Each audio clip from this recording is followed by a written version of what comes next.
그리스도가 있느냐 없느냐. 이 땅에 온 것으로 그리스도는 적어도 일시적으로 그곳에서는 하늘에는 뭐하다? 존재하지 않는다. 이런 주장들이 많습니다. 이게 이론으로 이게 설명이 될까요? 안 될까요? 안 돼요. 이 논리적인 문제로 해결이 안 돼요. 그러니까 마태, 마가, 누가, 요한의 그 순서대로 그 기독론을 정립하는 거 좀 신학 시간에도 되게 강조를 드리죠. 자, 그다음에 음, 양쪽 가로 2 주에게 엎드려 경배 한번 볼까요? 9647 647 647 세 번째 단락 첫 번째 일찍이 여호와 하나님께서는 예수께서 무덤에 찾아온 여인들에게 나타나 평안한가를 묻자 이에 그 여인들이 나아가 그 발을 붙잡고 경배하도록 섭리하셨다. 아, 이런 인용 읽으면 여러분 되게 재밌지 않아요?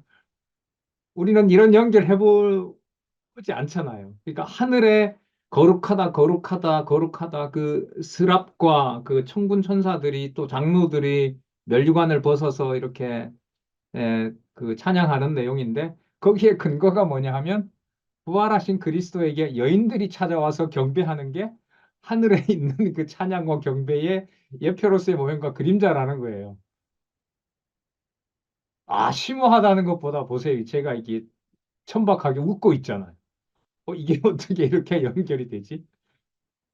그러면 나는, 저는 여러분들과 같이 진리 안에서 기뻐하는 이것과 그리고 진심으로 하나님 아버지께 기도하는 것과 하늘에 있는 그 천군 천사들이 여호와께 그 찬양하는 것과 성도들이 이 땅에서 찬양하는 것과 그 차이가 본질 면에서 여러분 있을까요? 없을까요?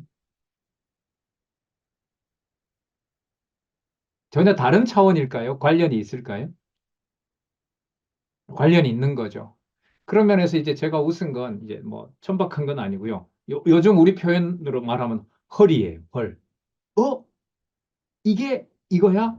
이렇게 되는 거예요. 더더욱 의미가 있다면은 마태복음 28장 9절이니까 예수님이 뭐 하신 상황입니까? 부활하신 상황이죠. 그러니까 부활하신 몸은 그 육체가 죽으셨지만 하나님이 완벽한 제사로 받아주시고 어디에 속한 그리스도라는 게 확정이 된 거냐면 하늘에 속한 거잖아요. 그렇다면 그리스도의 육체를 보고 기도하는 그것이 육의 몸으로 한정될 수 없는 그리스도의 능력의 영광과 권세가 된다는 겁니다. 그럼 이게 말씀을 깨닫고 성도가 성도를 존중하고 거기에 경외함을 표한다라고 하는 것은 누구의 통치를 찬양하게 되냐면 계시록 4장과 7장에 나타난 바로 이 그리스도의 통치를 찬양하게 되는 거죠. 반대로 말하면은 그걸 무시하고 그걸 홀대하고 그걸 가볍게 여기고 또 좀 거창한 어떤 교제만 교제가 된다고 하면 이거는 계시록에 있는 영광과 권세를 부정하는 일이 되는 거죠. 네. 자, 5장으로 가볼까요? 양쪽 가로, 한쪽 가로 2번. 그 영광과 능력이라고 했으니까요. 그 영광과 권세. 여러분, 5장은 능력은 어린 양의 능력입니다. 어린 양이 나와요. 5장에서부터. 그러면 능력과 권세 개념을 누가 생각하는 개념으로는 설명이 안 될까요? 우리가 이 세상에서. 그러니까 로마 권력이 최고 권력이다라는 것을 말할 수 있는 여지는 5장에 가면 사라집니다. 왜? 외형적으로, 계시적으로 봤을 때는 누구의 존재가 나온다고 했어요? 어린 양의 권세가 나옵니다. 볼게요. 세 번째 단락. 일찍이 여호와 하나님께서는 예수께서 예루살렘을 향해 찬송하리로다 주의 이름으로 오시는 이여라며 찬송할 때까지 보지 못할 것을 예고하도록 섭리하셨다. 이러한 섭리를 통하여 언약하신 말씀을 성취해 주신 사실을 능력에 대한 찬양을 통해 증거하도록 섭리하셨다. 마태복음 23장 39절 내가 너희에게 이르노니 이제부터 너희는 찬송하리로다. 여러분 이 주 있죠? 이 주가 여호와입니다.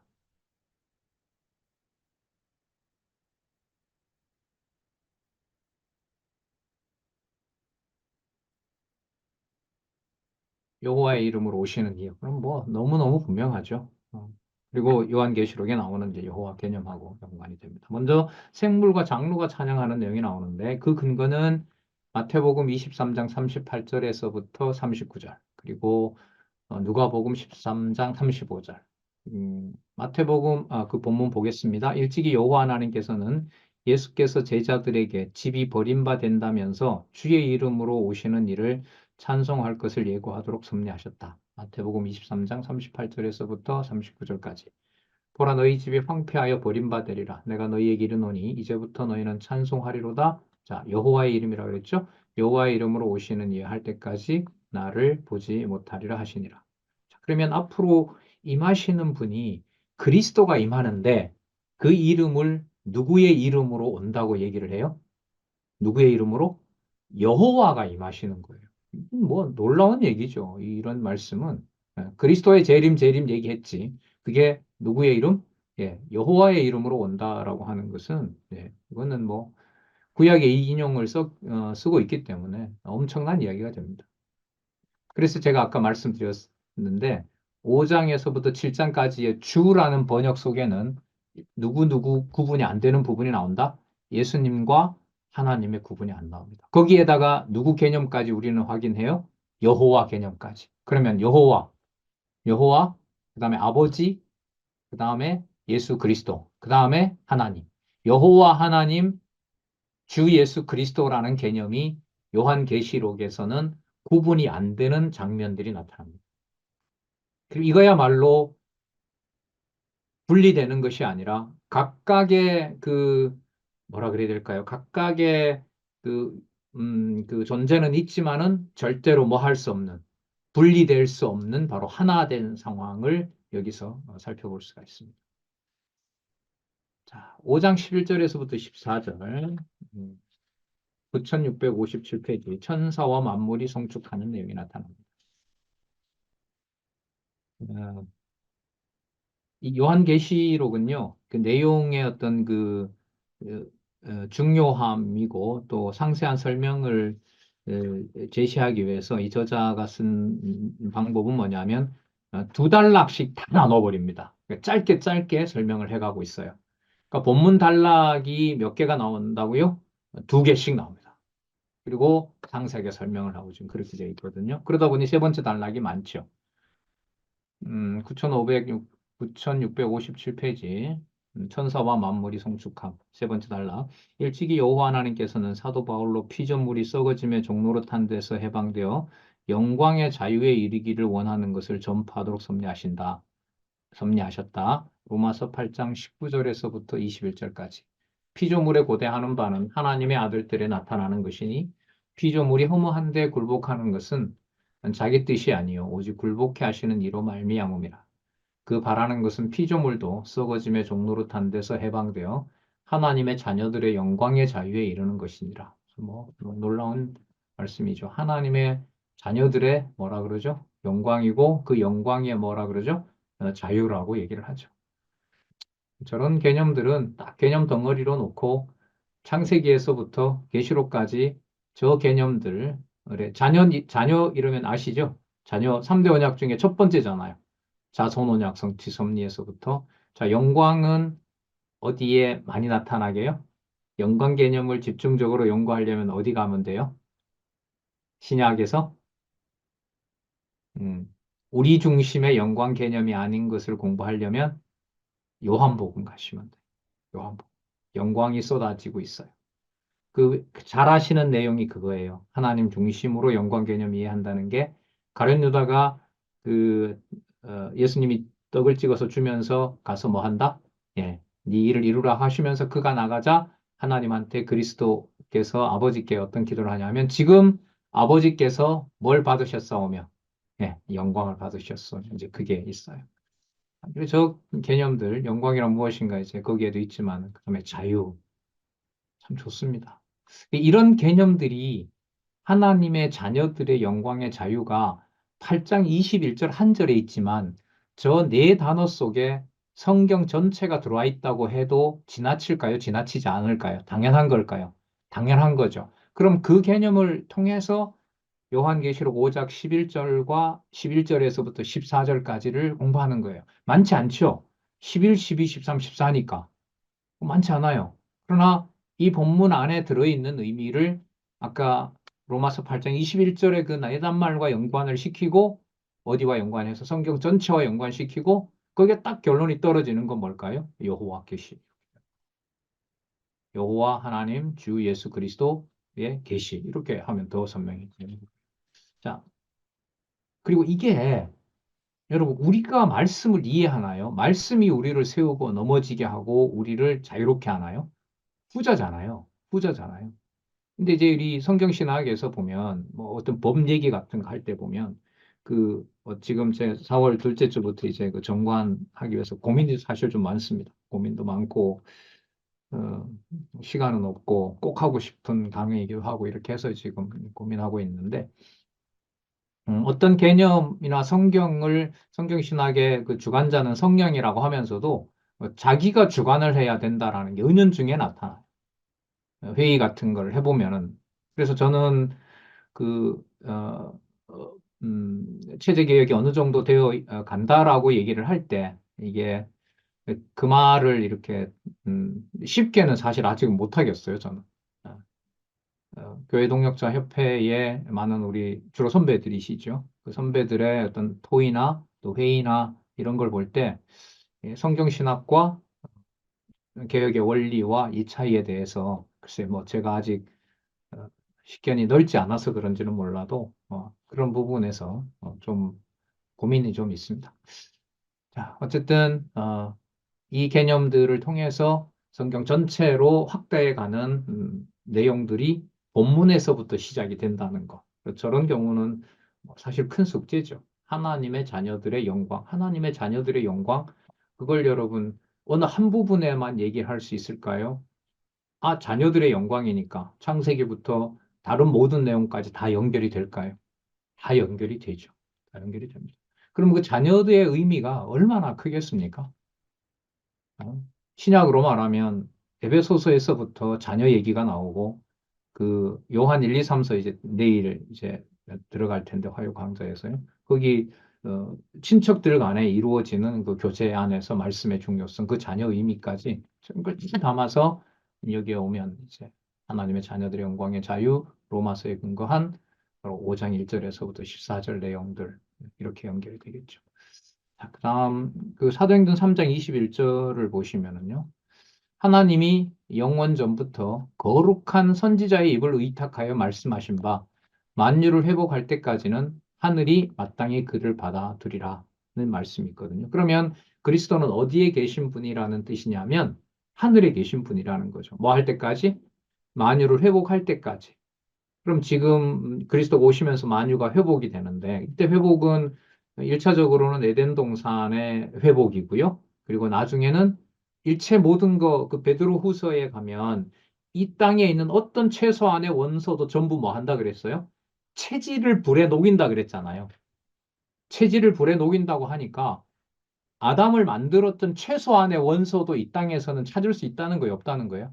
찾지 말라는 거예요. 그러니까 피조물의 경험 속에서 하나님의 영원한 계시를 거머 잡을 수 있는 것은 일체 남기지 않겠다는 거죠. 그 천년왕국도 전부 없애버리거든요. 그게 요한 그 베드로 저 후서에 벌써 나오잖아요. 모든 체질을 다 녹여버리게 되고 전부 다 무로 돌려버린다고 하거든요. 그럼 도대체 이 남는 게 뭐냐는 거죠.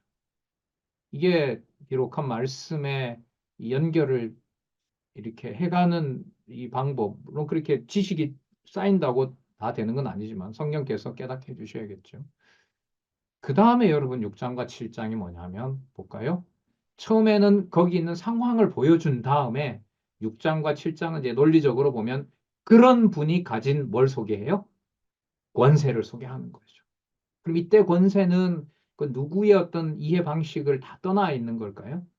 우리의 이해 방식을 떠나 있어요. 그래서 9661페이지에 보시면 그 근거 구절을 한번 보시면은요. 창세기 1장 26절이죠. 예. 창세기 1장 28절 잘 아시잖아요. 창세기 1장 26절만 근거로 쓴 게 아마 강론집에서 여기 있으니까 여기가 처음이자 유일한 게 아닐까. 1장 26절. 그러면 여러분, 창세기 1장 28절은 이 땅에 언약 수립을 하시는 내용이잖아요. 에덴 동산에서. 28절은 그렇거든요. 26절과 27절은 뭐냐 하면, 26절은 뭐냐 하면, 아담이 아직 뭐 하지 않는 상태예요. 만들기 전이란 말이죠. 그럼 이건 누구 안에 있는 실제를 말할까요? 하나님의 계획 안에 있는 걸 말해요. 그럼 하나님의 계획 안에 아담을 만들지 않았다고 해서 마지막 아담이 없는 걸까요? 이미 존재하는 걸까요? 이미 존재하는 거예요. 이미 존재해요. 자, 그래서 그 창세기 1장 26절을 보면 하나님이 가라사대 우리의 형상을 따라 우리의 모양대로 우리가 사람을 만들고 그로 바다의 고기와 공중의 새와 육축과 온 땅과 땅에 기는 모든 것을 뭐하자? 다스리게 하자. 저 다스리는 여러분 최종적인 계시가 어디에서 일어나요? 요한계시록에 기록되어 있잖아요. 앞으로 올 그리스도의 재림과 새하늘과 새 땅의 통치가 바로 여기라고 할 수가 있겠죠. 창세기 1장 26절을 권세의 주의 권세에 대한 이상의 근거 구조로 잡고 있습니다. 본문 한번 볼까요? 일찍이 여호와 하나님께서는 첫 아담으로 바다의 고기와 공중의 새와 육축과 온 땅과 땅에 기는 모든 것을 아담의 결의대로 다스리게 하려고 섭리하셨다. 아담의 결의대로라고 넣은 것은 그리스도가 이 땅에 오셔서 판단하고 결정하고 어떤 말씀을 하는 모든 것들이 아버지가 원하는 대로 하나님의 형상을 따라 지음받았고 아버지의 뜻대로 해간다는 것에 대한 부분을 강조하기 위한 겁니다. 6장 만물을 주관하는 권세 6662페이지 여기에 나오네요. 창세기 1장 27절에서부터 28절 일찍이 여호와 하나님께서는 자신의 형상을 따라 남자와 여자를 창조하시고 생육하고 번성하여 땅을 정복하고 모든 생물을 다스릴 것을 선포하셨다. 창세기 1장 27절에서부터 28절. 예. 그러면 여러분, 여기 이 맥락에서 보면 이게 하늘에 있는 하나님의 영원한 그 영광과 권세라고 본다면은 창세기 1장 27절에서부터 28절 내용은 이 땅에 이루어진 이야기를 계시록하고 연관시키면서 어디에 있는 사건으로 연결시켜 버릴까요? 창세전으로 연결시켜요. 여러분, 이게 진리 안에서 교제하는 여러분들과 제 비밀이에요. 그래서 교회 성도가 자꾸 겁이 난다는 거예요. 함부로 말을 못 하겠다는 거예요. 교회 생활이 어렵습니다. 이런 면에서는. 특히 성경을 근거해서 뭔가 남에게 피력할 때 있죠. 이럴 때 아주 뭐 잡아주지 않으면 사악해지죠. 격한 논쟁 뭐 저도 수없이 했고요. 뭐 연구원들 헤어질 때는 뭐 성경에 이런 게 나오잖아요. 그 정도 상황이 됐는데 성경이 무슨 상관이 있어요? 다 자기 핑계 대려고 하는 거죠. 어? 그럼 목사님 왜 그렇게 얘기합니까? 왜 강론대로 안 합니까? 거기에 무슨 뭐 진리 수호가 있고, 진짜 참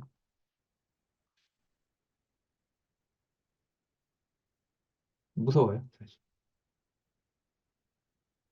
지상의 사물을 주관함 볼까요? 마태복음 28장 28장 18절.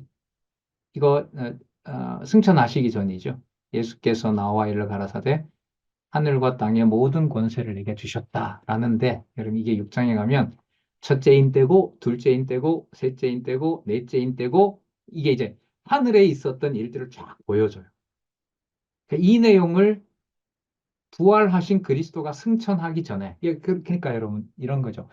부활하시기 전에 그리스도의 권세는 이 땅의 일을 완성한 사건이기 때문에 이 땅에 잠시 계시는 거지만 그가 가진 권세는 전부 어디에다가 놓고 생각을 하는 게 좋을까요? 하늘에 있는. 그러면 이렇게 질문을 하는 거예요. 그럼 그리스도가 그때 부활하신 그리스도의 권세는 어떤가요? 라고 물으면 어디로 가면 돼요? 계시록에 와서 설명하면 되는 거예요. 그러니까 여러분 교회 설립에서부터 승리라는 게 시간적인 순서가 아닙니다. 그럼 우리 가정교회는 설립은 됐는데 아직 승리는 안 됐어. 이 말이 성경 신학적으로 맞는 말일까요? 아니죠. 맞는 말이 아니고. 그러니까 그 승리를 여기서는 누가 승리하는 걸로 잡으면 말이 맞는 말처럼 보여요. 우리가 섰고 내가 승리한다는 걸 보면 뭐예요? 근데 그건 성경 신학의 주어가 아니죠. 주어가 아니죠. 지난주 우리 원로 권사님들 공부하는 거 손님 보신다고 해서 녹화할 때 제가 지하 그 강의실에 가서 잠시 이렇게 들었는데 아우 감동적이더라고요. 거기는 참여들 되게 많이 하셔. 질문도 하고 막 토론도 하고 하는데 입안에서는 왜 안 하는지 모르겠어. 기회를 안 줘서 그런가? 아, 전 진짜 너무 보기 좋더라고요. 권사님들이 이렇게 진지하게 하고 하는 거 진짜 감격이었습니다. 거기 우리 또 어, 차세대 우리 젊은 집사님 나오셔서 질문하고 하는데 아 여기서 질문 안 한다고 하는 거 내가 어리석은 생각이구나 싶어요. 그렇게들 잘하고 계시는데 자, 지상의 만물을 주관함 그리스도의 권세와 부활하신 그리스도의 권세와 하늘에 있는 권세가 일치 않는 내용이다. 자, 그다음에 6장 9절에서부터 17절 시기와 천체를 주관함 그 때와 시 천체는 여러분 창세기에서 얘기했던 저 천지죠. 천지 그러니까 이 모든 피조물 만물들 우주 만물이라고 할 수 있겠죠. 9668페이지 한번 보시면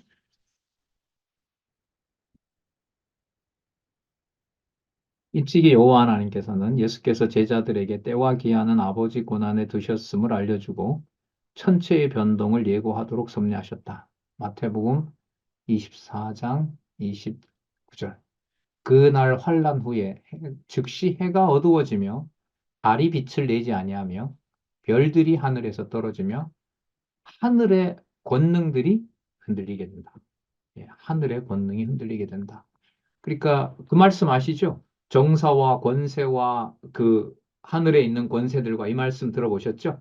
그 일체 모든 것들을 전부 다 흔들어 놓는다는 말은 다 심판한다는 얘기인 겁니다. 그럼 이게 미래의 일일까요? 지금 그리스도가 통치하는 교회에도 일어나는 일일까요? 단지 미래일까요? 지금도 일어날까요? 지금도 일어나는 일이죠. 지난주에 어떤 책을 읽었는데 그,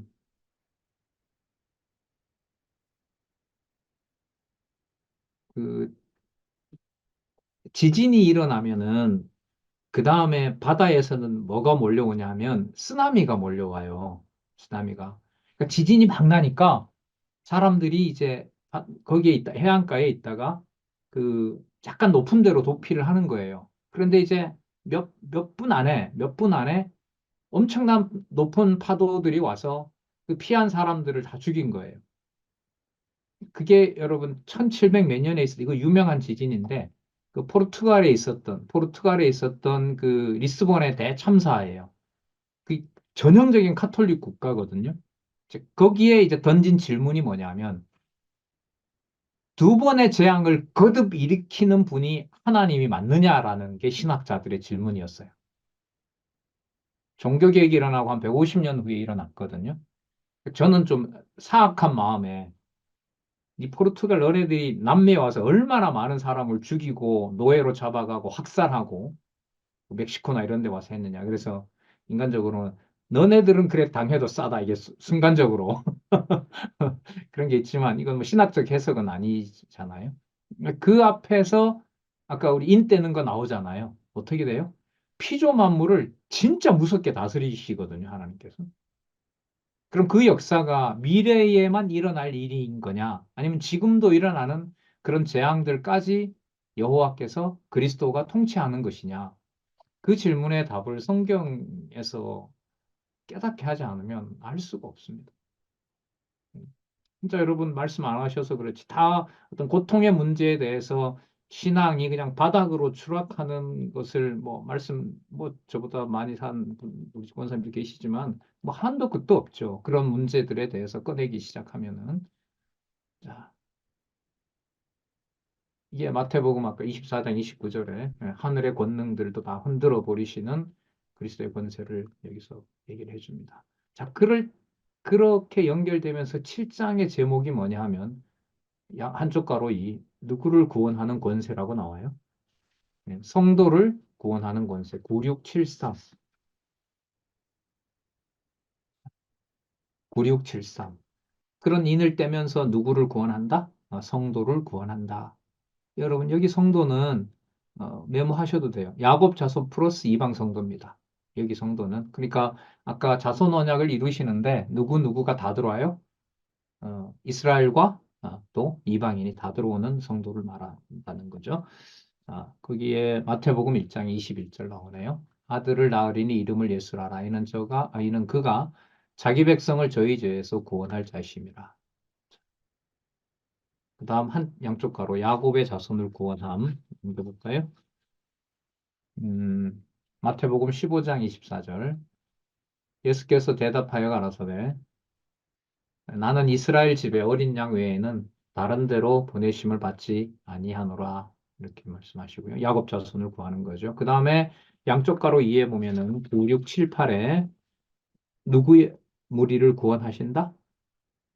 이방인 무리를 구원한다. 허다한 무리들. 자, 그 근거를 너무나 깔끔하게 들고 있습니다. 사도행전 1장 8절.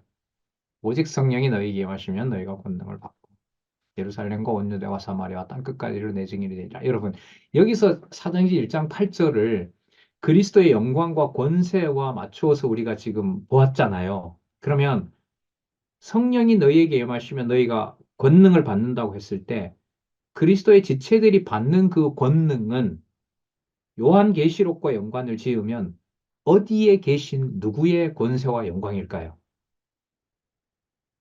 하늘에 계신, 아까 하늘에 계신 그 주는 어떤 모습이라고 그랬어요? 어떤 모습? 어린 양이라고 그랬죠. 요한복음 1장에 보면 세례 요한이 예수님을 보고 뭐 어떤 표현으로 얘기를 하냐 하면 세상 죄를 지고 가는 하나님의 어린 양 이렇게 얘기를 하잖아요. 자, 그래서 이게 사도행전 1장 8절이 맥락에 따라서 중요하다는 게 지금 이 맥락에서는 너희가 권능을 받는다라고 했을 때 그 권능은 어디에 있는 어린 양의 권세? 하늘에 있는 어린 양의 권세인 거죠. 여러분, 어린 양과 권세라는 게 이 말이 이 설명을 한다는 게 이게 그 말 자체가 보통 상식으로는 돼요, 안 돼요? 어린 양에게 무슨 권세가 있어요? 어린 양에겐 권세가 없죠. 하지만 어린 양이므로 그가 뭐 한다는 거죠? 권세를 가지고 있다는 거. 그러니까 가장 약한 자에게서 하나님께서 통치하시는 것을 가장 분명하게 보여준다는 게 사도행전 1장 8절에 성령이 임하신 성도들과 성령이 내주하는 성도와 어디에 계신 분과의 일치가 일어난다. 하늘에 계신 어린 양의 권세를 가진 분의 그 본성이, 속성이 바로 일치하게 된다는 상황입니다. 이 논리로 보면 그렇게 될 수밖에 없어요. 근데 이렇게 연결을 하고요. 로마서에서부터 양육, 무장, 투쟁이라는 그 서신서들을 따라가면 어린 양의 권세 중심의 성도들이 받는 고난과 환란에 대한 부분이 조금 나옵니까? 많이 쏟아집니까? 쏟아지죠. 옥중서신부터 시작해서 환란과 고난이 당연하다는 거. 이번 주 주일을 날 그 데살로니가 전후서도 환란과 고난 가운데 연보를 떼먹는 도둑들이 있는 상황에서 연보할까 하지 말까 고민할 때 하나님이 10개 모아놨는데 9개 도둑질 해가고 하나라도 남으면 그것으로 그리스도의 몸된 교회를 섬기고 그런데 그 보상을 지금 받으려고 하지 말고 반드시 그리스도가 뭐 하신다? 강림한다. 반드시 강림한다. 거기에 맞춰서 생활하게 하는 억울함으로 보면 진짜 해소할 수 없는 바로 그 차원에서 설명하는 게 거룩한 생활의 요소인 거 어제 같이 공부했잖아요. 이렇게 다릅니다. 세 번째 단락이 우리가 본문을 읽진 않았지만 7장 9절에서부터 17절 본문을 다 읽고 다시 돌아와서 사도행전 1장 8절하고 연결시키고 그 다음에 아까 4장에서부터 7장까지 주의 영광과 권세에다 맞추고 본문에 나와 있는 어린 양과 연관을 시키면 현재 그리스도의 지체들이 받는 고난에 대한 승리의 차원에서 설명이 나오는 겁니다. 이런 공부는 우리가 아직 거의 하지 않았어요. 그래서 제가 세 번째 단락은 이제 뭐 요한계시록 글쎄 오늘 뭐 다 맞출 수 있을런지 모르겠지만은 어쨌든 어, 요한계시록을 이렇게 먼저 끝내게 되고 그다음에 이제 구약에 가서 살펴보게 될 때 이렇게 끝난 신약을 참조하면서 승리를 참조하면서 구약에 있는 걸 보게 되면 또 이것도 재미있는 공부가 되는 거죠. 그러니까 무한 반복과 복습 속에서 이제 말씀에 대해서 확증을 해 나가는 것 같습니다. 자, 드디어 그 영광과 권세가 아까 여러분 뭘 흔들어 놓는다고 그랬죠? 어디에 있는 권능을 흔들어 버린다? 예, 하늘에 있는 권능을 흔들어 버린다고 했거든요. 그러면 모든 피조 만물에 대해서 그리스도의 진노와 심판이 임하는 거죠. 그러니까 악이 존재하는 어떤 곳이든 간에 악 속에 있는 이른바 선한 권세마저도 현상적으로 봤을 때는 남기지 않고 전부 멸해버린다는 거예요. 그래서 그 6장에 나오는 대로 하나님 도대체 이 땅에 하나님 백성이 있습니까? 라고 순교자들이 답답해할 정도로 진짜 말세에 믿는 자를 보겠느냐라고 할 정도로 그렇죠. 네.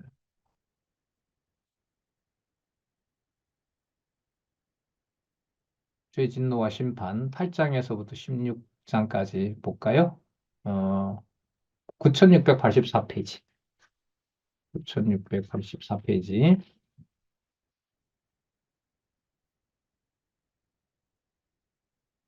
여기는 이제 일곱째 인도 나오고 첫째 나팔도 나오고 일곱 번째 나팔도 나오고 일곱째 대접도 나오고 이 공부가 좀 치밀한 장이에요. 이게 공부를 치밀하게 하셔야 될 부분이 헬라 제국 나오고 로마 제국 나오고 666 관련된 게 나오고 진짜 그 너무너무 재밌는 부분이죠. 계시록 8장에서부터 16장까지. 자, 먼저 마태복음 12장 22절에서부터 37절까지 보면 그리스도께서 어, 책망하시는 내용들이 많이 나타납니다. 22절에서부터 27절에 보면 외식 및 불법이 심한 지도자들을 저주로 책망하며 가르치는 내용이 나오고요. 의인을 죽이고 핍박할 자들을 저주로 책망하며 가르치는 겁니다. 어, 그리고 예루살렘이 의인을 죽임으로 황폐하여 버려질 것을 가르치고요. 그렇죠. 예루살렘에서부터 땅끝까지 복음의 증인이 되리라고 약속하셨는데 정작 예루살렘을 하나님께서 황폐화시켜 버리는 겁니다.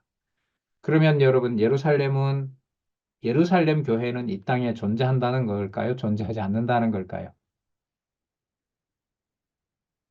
아니면 하늘에 새 예루살렘과 새 땅이 있다는 걸 역으로 확증해 주는 걸까요? 예, 세 번째죠. 세 번째라고. 이게 요한계시록 아니면 답을 얻을 수가 없죠.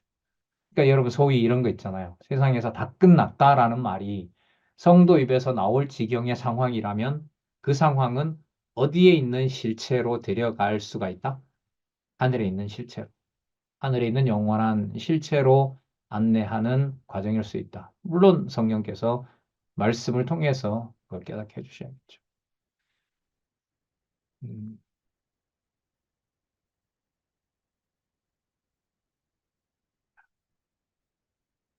신한 진노에 대한 재앙, 8장에서부터 9장까지 나오는데, 예, 제가 15분에 시작을 했거든요. 딱 50분 지났네요. 8시 5분이고, 어, 15분 쉬었다가 8시 20분에, 예, 다시 시작하도록 하겠습니다. 8장부터 시작하겠습니다.